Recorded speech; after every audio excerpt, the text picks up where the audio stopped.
Hello, everybody. Welcome back to the NBA Front Office YouTube channel. Just when we thought we can exhale, take a little bit of a breather, no problem, rest and relax. Nope, the NBA comes right back at us with all kinds of news, and I love it. We have so much to break down today, the middle of August, and we get to go over so much stuff. It is going to be great, Keith. I am pumped. Mid-August NBA news. Let's go.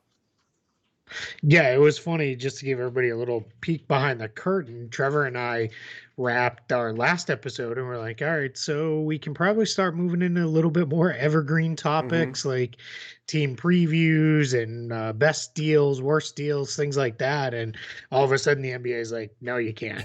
Here's, six things. And just as we were putting together the show topics for the show today, it's only been what, not even 2 days since we recorded last, and it's like here's eight things that happened. So we get a lot for you guys, but we'll get through all of it and hopefully fairly quickly too. I don't know that it's even been a day since we since we last recorded. That is that true? That's Oh my right. We gosh. recorded yesterday, and it was later on in the day yesterday, so it hasn't even been a full 24 hours, and we've got hit That's by crazy. all this stuff. So gotta love the NBA and everything that's going on right now.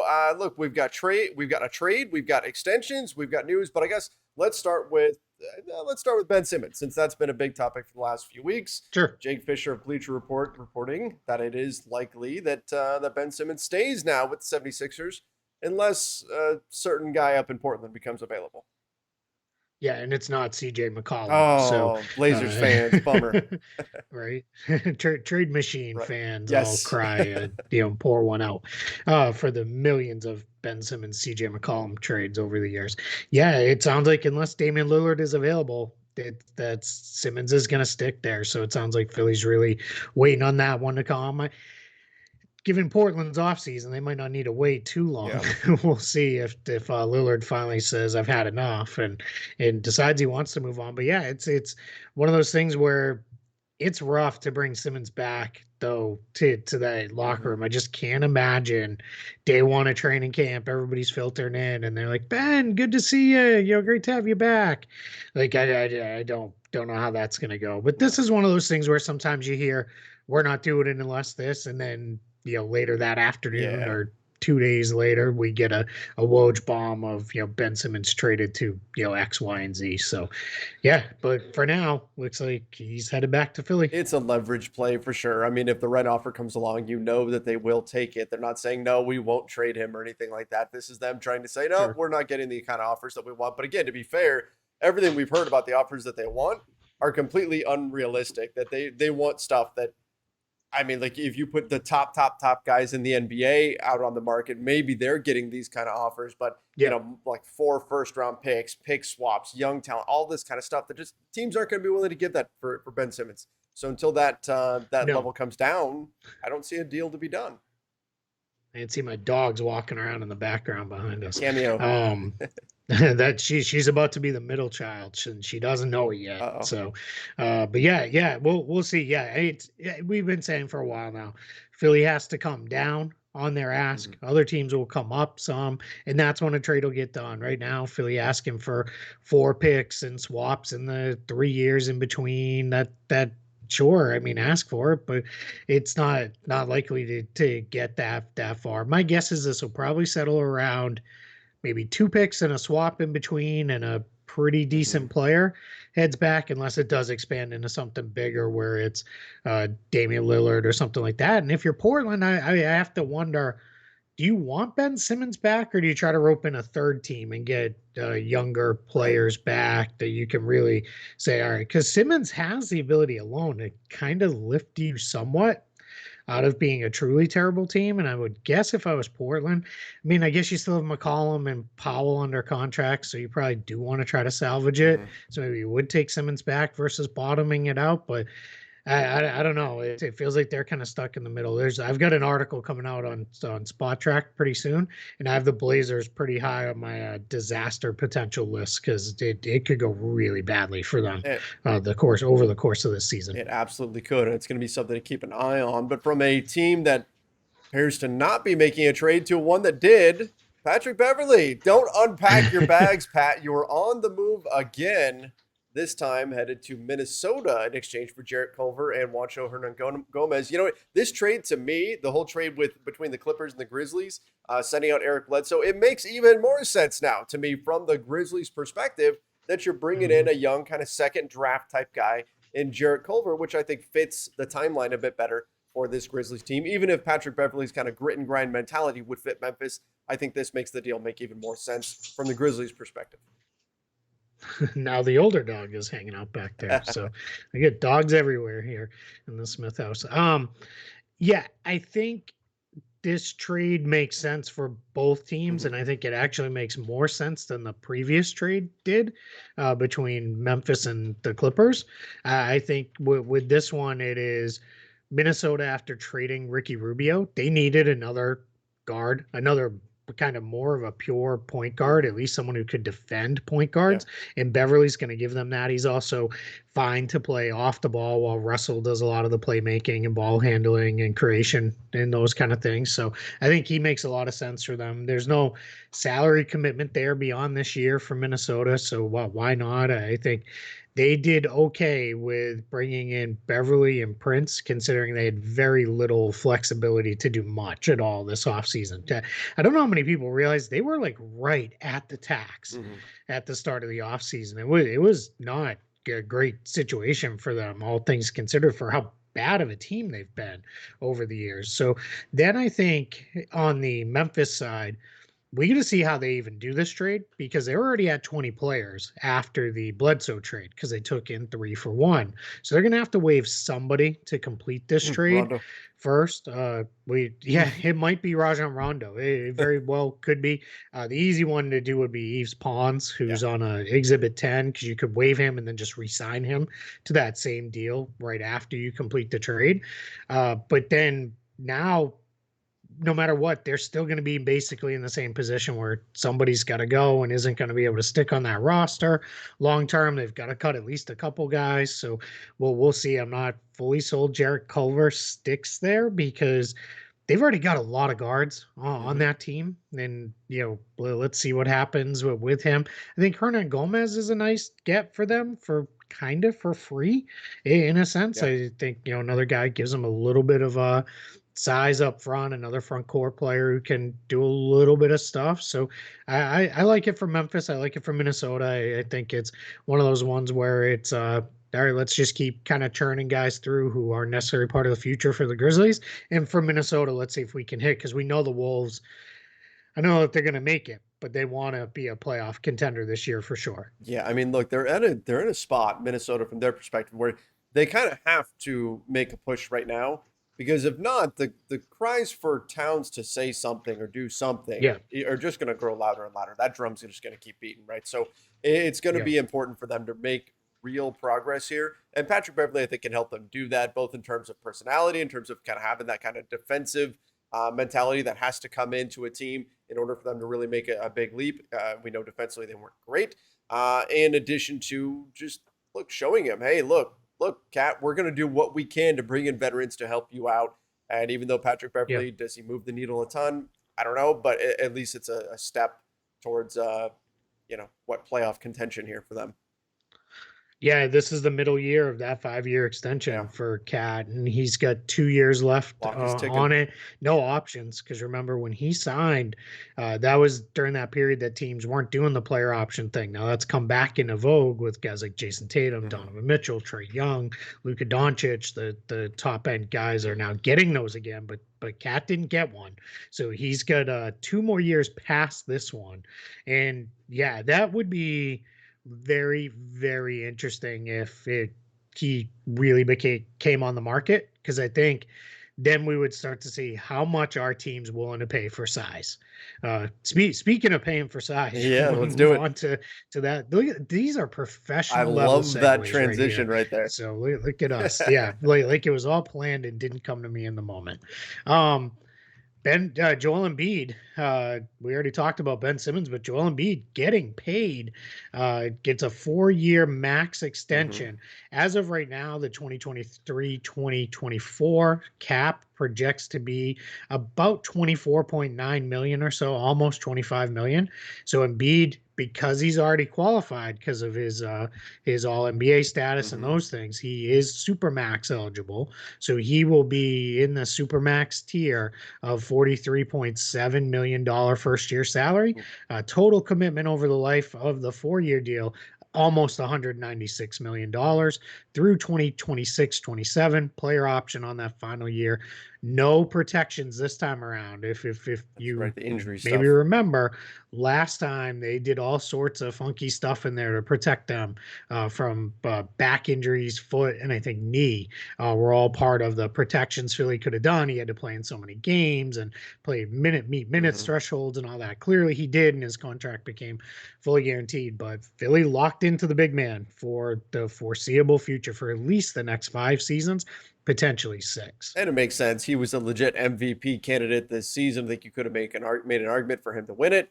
And look, I mean, it was probably a situation where they just said, "Look, what do you want? What kind of contract do you want? Here it is. Take it." Right? Like he's hit that Yeah. tier of player. So I mean, good move for Philadelphia to get him locked up, get that set, and now they move forward, building around him, and figure out whatever you're going to do with Ben Simmons from here. Yeah, he's the best two-way center in the league. Mm-hmm.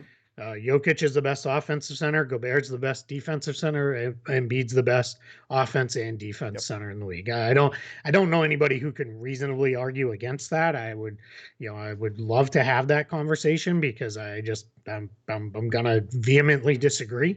But yeah, I think he is, we're right up there, and it's scary given his injury history to Mm-hmm. lock in for, this much money, 47 million average annual value or so, or 49 million, I guess it is. But it's kind of what you have to do. Yep. If you're at this point, it's like you're going to turn him away and let him go, let him go hit free agency in a couple of years or anything like that. And yet another sign of players coming off the market early and not going into free agency by signing extensions. Now, this one's 2 years early. He would have been a free agent in 2023, but we get another guy came off the board from 2022 free agency. Yep. Let's head a little further north to Boston. Marcus Smart signed a 4-year contract extension worth $77 million for him, just over $77 million, started $17.2 million. And no options in his deal, but it sounds like he will have a trade bonus in there, which will bump him. If he's been mentioned in trades since the day he got to Boston, he'll continue to be mentioned in trades. But yeah, the Celtics planning to dip into what could have been pretty close to max cap space next summer in 2022. It was always highly unlikely because it would have meant wiping the decks clear of everything but Tatum and Brown, essentially. But they like Marcus Smart, or as Brad Stevens once said, we love and trust him. So it's they're going to do everything they can to keep him in Boston. I think this should, at least for this year and next year, kill off the trade stuff because it won't happen. One note too, and I promise I'll shut up then in a second. Smart is not trade eligible until about mid-January because it's normally a 6-month restriction. We're still working under the adjusted calendar dates and mappings and stuff just because of the offseason getting started later. So it'll be mid-January that he'll be trade eligible. Right. Okay. So I guess I want to get into the Smart piece of this, right? I want to get into what this means for his deal. But first, because I know everybody's asking this question, what does this mean for Bradley Beal? Right. And in my mind, it doesn't change anything because if he's really on the market next offseason, if he's really available and you can go get him, you're still going to make those moves. You're going to do what you need to do in order to free up the space. You're going to move mountains to make it happen. So I don't think this is a sign that the Celtics are just out on Bradley Beal, but I want to get your take on that, Keith, since you are, the Celtics guy here. Yeah, I don't think it changes anything, really. I'm in the same place with you. If they were going to get Beal or Zach LaVine or really anybody in that kind of realm of a player, it was always most likely to be through the sign and trade avenue, just because wiping the decks clear. So I don't think people fully grasp with the rookie scale team options that they have to be picked up a year in advance. So it's October 31st of this season that the Celtics have to exercise team options for guys like Peyton Pritchard, Aaron Nesmith, Romeo Langford, and Grant Williams. And that's, three quarters of those guys are making up what might be the Summer League champions by the time we talk tomorrow after they, play the Kings for the title. And that's it. Let's know right now that counts as banner 18. They are back ahead of the Lakers if they win this one. Well, hey, the Lakers have won from a few years ago. No, too. I don't care about that. Didn't happen. This is a new tournament. The Lonzo new year. rules Come on. for Summer League. Yeah. No, Summer League titles don't count. We don't celebrate those. It's quite frankly, I think under the old tournament structure, most teams would have preferred to be out early and not have to even play those extra games. At least this year, it's just everybody played the same amount of games. But to go back to that point is you have to pick up those team options a year in advance, and they weren't going to decline those team options on the hopes of maybe we can convince a max free agent to sign with us a year from now. That wasn't going to happen. So it was always going to be via sign and trade. This isn't going to change anything on that front with Marcus Smart being there at 17 million next year. That's a perfectly reasonable number for him, what he is. Even the years after that, it's all fine. He still remains arguably the best defensive guard in the game. If not, he's right up near the top of that list. His shooting comes and goes, but his playmaking is actually pretty good. When they've put the ball in his hands, which Ime Udoka has said they're going to do this year, he's good. He actually functions much better than when he becomes a softball guy. Because I feel like when he's off ball, he feels like he's got to be involved in the offense by getting shots up and the ball comes his way a little later in the clock.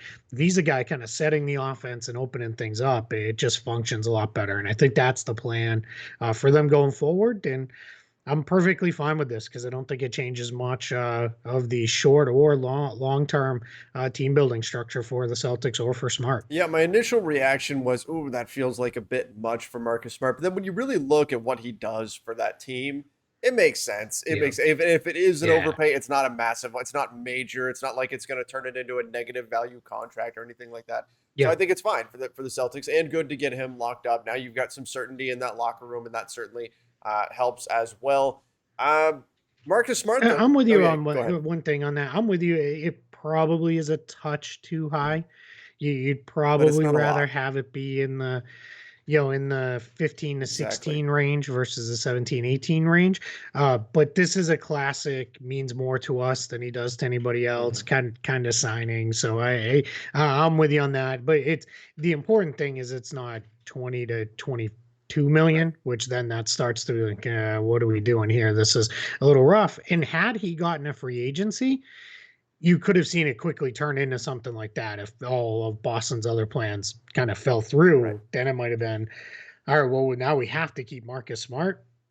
And then you're truly bidding against other teams, where here you're bidding against Smart and his hopes against yourself. Right. Exactly. So yeah, I totally get the gamble for the Celtics, and it definitely makes sense from that perspective. Not the only guard, though, to get a new deal. Finally, Josh Hart. We have something resolved there. We know what's going to happen with him. Signs a new deal with the Pelicans, 3 years, $37 million. We've been waiting on this, right? I mean, Josh Hart was restricted, wasn't getting offers because he was restricted, and so we weren't sure where this was going to go. But I mean, I like this deal for him a lot. What do you think from the Pelicans' perspective? And you've got some info on exactly what this deal looks like. So this may change my opinion on this, Keith. What does this deal really look like when it comes in? All right, guys, and just so you know, I haven't told Trevor this yet, so he's going to learn this. This is new. Right here live on the show. This deal is going to be front-loaded in the first year. The second year is going to be non-guaranteed. And then the third year is going to be both non-guaranteed, but also a player option. So it's almost like both sides are kind of protected here. If that second year it has to be non-guaranteed because you can't have a non-guaranteed third year with the prior year. It would have got a little messy to do that with the option stuff in there.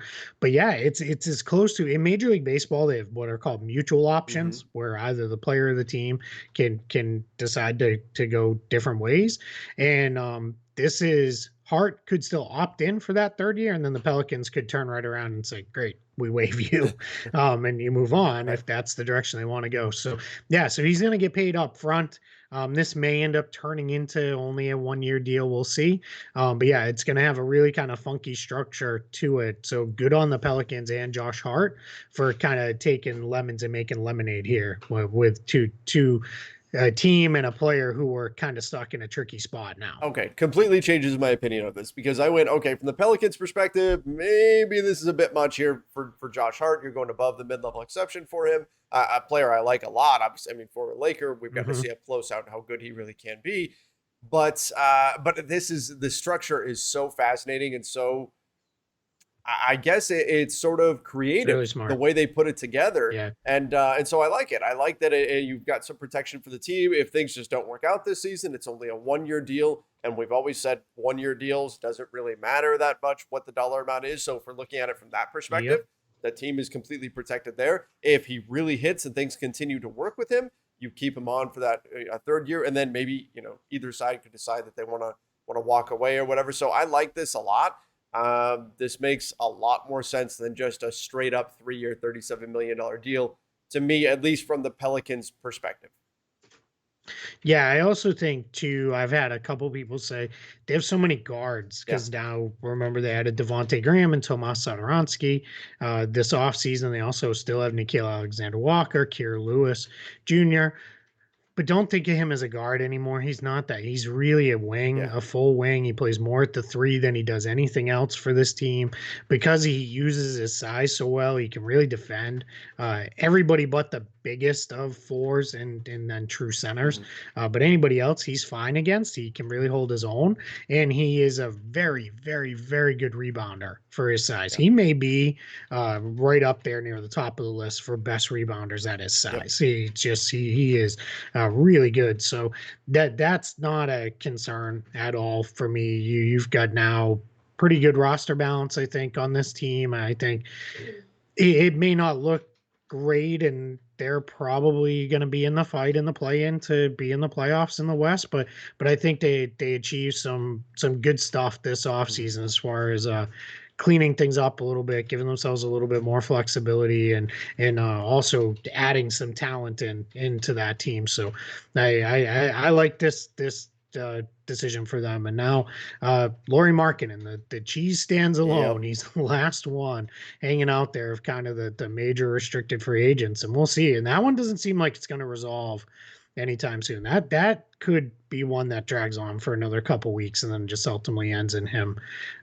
going the qualifying offer route. And it's funny because we'll move on to our next topic.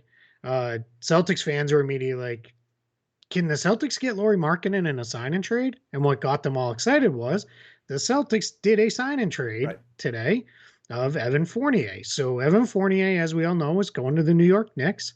He still is going to the New York Knicks, but he's going there via sign and trade, which for the Celtics, much like Gordon Hayward a year ago, an offseason ago, was a sign and trade. It's going to be the same thing.